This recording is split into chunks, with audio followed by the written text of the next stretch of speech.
My name is Christine Callender. I'm a realtor and a certified negotiation expert in Colorado Springs. Today I'm sharing with you 6 tips that every sump pump owner should know. Now, why would you have a sump pump? Not everybody in Colorado Springs does, because ordinarily we don't get a whole lot of rain. However, when we're getting a lot of rain like we have lately, you can have a problem with water accumulating around your house and creating flooding in your basement. So a sump pump is really good because it can pump that water out and away from your home. Also, it helps to protect the structure of your home by keeping water away from the structure of your home.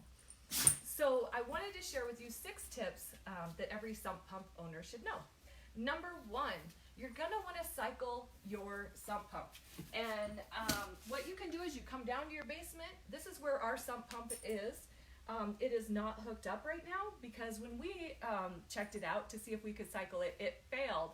But what you would do when it's hooked up is you would take 5 gallons of water, pour it into the sump pump, and make sure that you hear it turn on. You should start to hear the water coming up and out of the home. If you don't hear it doing that, you may have a problem like we did. This is our old sump pump.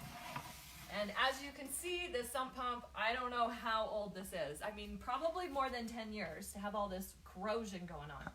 But our sump pump obviously failed. So then began the search for a new sump pump. And I'll just share a couple quick tips of what you want to look for when you're looking for a new sump pump.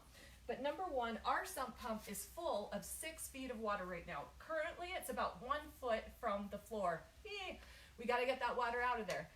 So when I looked for a new sump pump, number 1, I needed to make sure that I had a cord that was going to be long enough to come out of the sump pump and be plugged in up here. Some sump pumps may only be 2 or 3 feet deep, but if you have a deeper sump pump like we do, then you're going to want to make sure you have a cord that's long enough. And this is our new sump pump. And number 2, you're going to want to make sure the diameter is small enough that it will fit into the pit. If it doesn't fit into the pit, that's going to be a problem. And number 3, you're going to want to make sure that the horsepower is the same as the horsepower of what you had on your prior pump, because it has to be enough horsepower to pump it up and out of the pit, but not too strong. If it's too strong, this will blow up all the fittings and have a problem. So that is all number 1, cycling the sump pump and making sure that it turns on. All right, number 2, you need to clean it. So this is the bottom of the sump pump, and there's a little screen here, and you need to make sure that this screen is clean. Nutmeg's trying, it's all right. You want to make sure that this screen is clean, because if it's full of dirt and residue, dryer lint, it cannot do its job. And so you can get a wet dry vac and start vacuuming it out if it's not full of water. If it is full of water, you may want to consider what I did. I wanted to kill all the spiders and the bugs because I don't really like those. So if it's dry, don't do the bleach. But if it's full of water like mine was, depending on how much water is in there, you want to pour some bleach in to kind of clean it up and make it not so grody. All right, so cleaning the interior, that was step number 2. Step number 3 is you want to clean the exterior. So our sump pump pumps out to the back of our yard into the open space behind our house. So you're going to want to locate that pipe and make sure that it's clear of any obstructions. So I've heard a story where a mama squirrel had her nest at the end of the sump pump drain. There could be weeds. You got to make sure that it's clear because the water cannot pump out and out of your house if it's obstructed. All right, so that was number 3. Number 4, you want to make sure that the bottom of your sump pump is clear and level. So you may want to consider getting a round paver stone, something that again is going to fit within the diameter of your pit. Put it at the bottom of the pit. If you have water, we got to get our water out first. Put it at the bottom of the pit, and then that way this can sit on it level.